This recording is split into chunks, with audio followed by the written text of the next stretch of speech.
Hello everyone, this is Varsha Agrawal and now welcome back to my channel Mission NTN at JRF. Let's do it. So today is lecture 15. The topic is capital structure.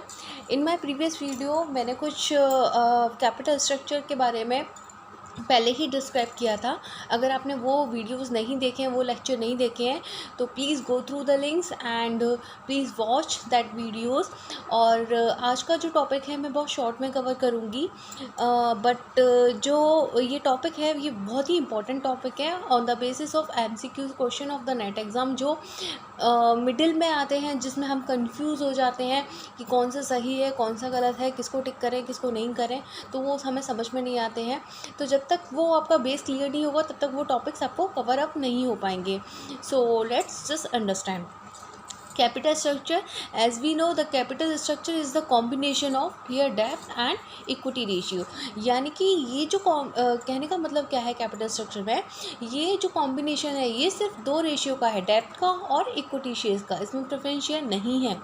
डेब्ट का combination क्यों है? अगर कोई company अगर वो 80% डेब्ट issue करेगी और 20% अगर इक्विटी शेयर इशू करेगी, तो व्हाट विल हैपन कि 80% डेब्ट है तो हमारा कंपनी में ऐसा, अगर हम मार्केट वैल्यू देखें तो कंपनी क्या कहलाएगी कि भाई कंपनी तो पूरी डेब्ट पर है, 80% से डेब्ट भी इशू कर रखा है, तो उसकी मार्केट वैल्यू ऑब्वियसली कम हो जाएगी। और अगर कंपनी पूरा का पूरा 80% इक्विटी शेयर पर देगी तो क्या होगा, वो कंपनी के लिए लॉसफुल होगा। क्योंकि उससे क्या होगा, कंपनी को जो डिविडेंड देना पड़ेगा ना, वो डिविडेंड ज़्यादा देना पड़ेगा as comparison of the interest. तो अगर कंपनी 80 और 20 का रेशियो वैसे रखती है तो भी गलत होगा, और 20 और 80 का रेशियो रखती है तो वो भी गलत होगा। तो that's why capital structure is a basically combination of debt and equity in the particular ratio. So let's understand the basic assumption. Firm use only the two types of capital, long term debt plus equity share capital. See, यहाँ पर जो नाम दिया जा रहा है, जो term दिया जा रहा है वो है लॉन्ग टर्म। यानी कि जो भी कैपिटल स्ट्रक्चर में यूज़ होएगी वो लॉन्ग टर्म के लिए होएगी, शॉर्ट टर्म के लिए नहीं होगी। और जैसा कि कैपिटल स्ट्रक्चर का एक मेन प्लेटफॉर्म है कि यहाँ पे सिर्फ डेब्ट और इक्विटी ही रेशियो का कॉम्बिनेशन होता है, जो so that's why we will use only the डेब्ट and equity share capital ratio here. Second is the corporate income tax does not exist. यानी कि अगर हम कैपिटल स्ट्रक्चर की बात करें, उसकी थ्योरीज़ की बात करें, उसके अजम्पशन की बात कर रहे हैं, या उसके अर्निंग प्रॉफिट की बात कर रहे हैं, या उसके डिविडेंड डिस्ट्रीब्यूशन की बात कर रहे हैं, और या फिर उसकी रिटेन अर्निंग की बात कर रहे हैं, या इस थ्योरी में कहीं भी कोई भी अप्रोचेस में बात कर रहे हैं, तो वहाँ पे कॉर्पोरेट इनकम टैक्स का एग्जिस्टिंग नहीं है। यानी कि वहाँ पे हम कॉर्पोरेट टैक्सेशन को कवर अप नहीं करते। Firms follow policy of paying 100% earning by the dividend। See, यहाँ पर क्या है, कंपनी जो है वो फॉलो कर रही है, यानी कि अगर उसको प्रॉफिट होती है, उसको अर्निंग होएगी, तो वो क्या करेगी, 100% पे आउट देगी। ये कैपिटल स्ट्रक्चर का अजम्पशन है, किसी अप्रोच का अजम्पशन नहीं है। ये बात आप थोड़ा ध्यान करके चलिएगा। जस्ट मार्क माई वर्ड्स कि these are assumption only the capital structure basic assumption here. So यहाँ पे क्या है, फर्म्स जो पॉलिसी फॉलो करती है वो 100% की पे आउट अर्निंग में शो करेगी। मीन्स अगर उसको अर्निंग हो रही है तो वो 100% वो डिविडेंड के फॉर्म में अपने शेयर होल्डर्स को पे करेगी। Number 4, operating earning of the firm is given and expected to grow. See, operating earning क्या होती है, that is EBIT, that is EBIT, earning before income and taxation. So क्या होता है कि operating earning of the firm, कोई भी firm हो, कैसी भी फर्म हो, वो हम लोग जब भी कोई फर्म होती है वो अपने आप में ये एक्सपेक्टेड रखती है कि वो आगे भविष्य में ग्रो ही करेगी, यानी in the future the company will, organisation will grow. So operating जब वो ग्रो करेगी तो उसका EBIT ऑब्वियसली इंक्रीज़ होगा, यानी कि उसकी ऑपरेटिंग अर्निंग ऑब्वियसली इंक्रीज़ होगी। तो this is expected to grow, तभी तो वो डिविडेंड डिस्ट्रीब्यूशन करेगी।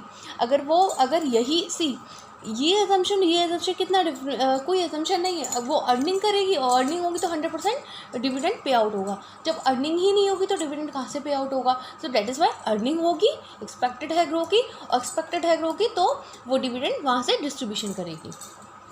The investment decision are constant, यानी कि जो एक बार इन्वेस्टमेंट का डिसीजन ले लिया वो कांस्टेंट है, यानी कि बार बार चेंजेबल नहीं है। जैसे ये होता है ना कि एक बार चेंजेबल हो जाता है, तो वो चीज़ चेंजेबल नहीं है। जो इन्वेस्टमेंट डिसीजन कंपनी ने सोचा कि उसे कहाँ पे इन्वेस्ट करना है, कहाँ पे नहीं करना है, तो वो क्या होगा, वो उसका जो है एक बार जो उसने ले लिया that is final, that is constant.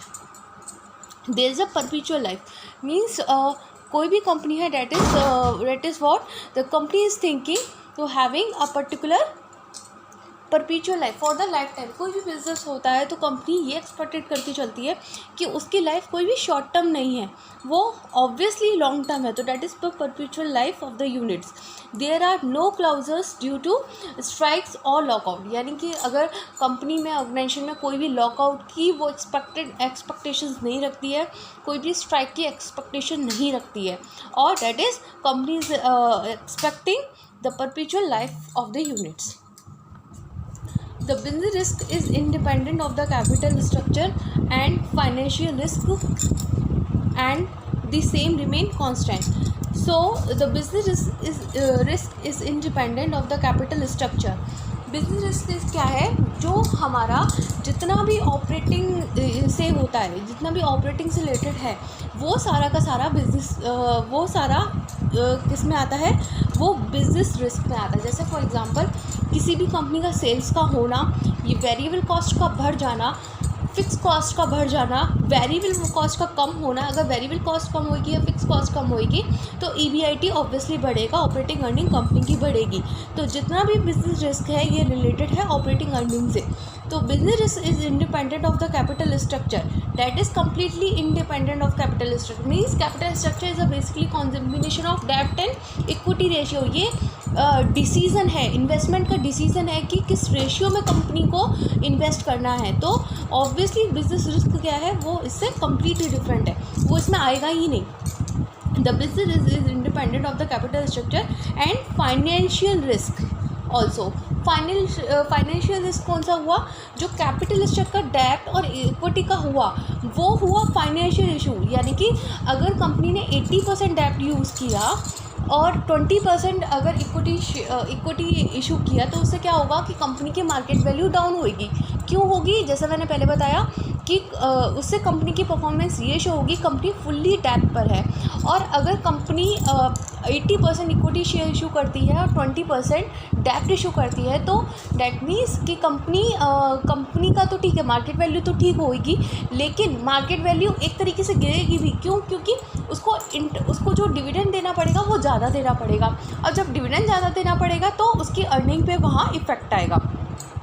Internal जो बेसिक जो बॉन्ड होती है कंपनी की वो गिरेगी, वो इतना स्ट्रॉन्ग नहीं होगा। So that is why business risk is independent of the capital structure and financial risk, and the same remain constant, and it will be remain constant here. So these are all the these were all the basic assumption of the capital structure only. आप इसमें confuse मत होइएगा, ये approaches के assumption नहीं है, ये capital structure के assumption है जो मेनली MCQs क्वेश्चंस में आती हैं। And here are the formulas of some symbols and definitions.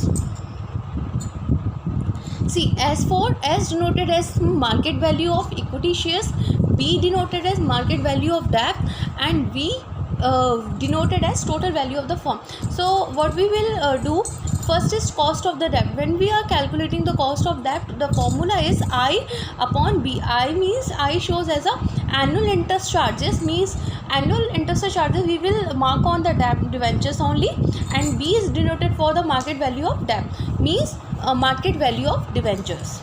Cost of equity we will calculate by net operating net income available to the equity shareholder, NI, net income available to the shareholder, upon market value of the equity shares, here S, market value of the equity shares. Here the third one is the overall cost of the capital, we will calculate here EBIT upon V. earning before income tax and operating profit upon value of the firm.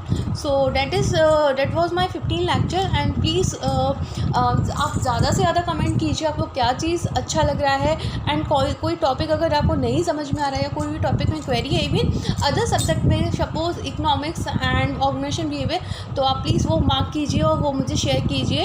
And stay happy, stay safe, and घर पे रहिए और अच्छे से study कीजिए. Thank you so much.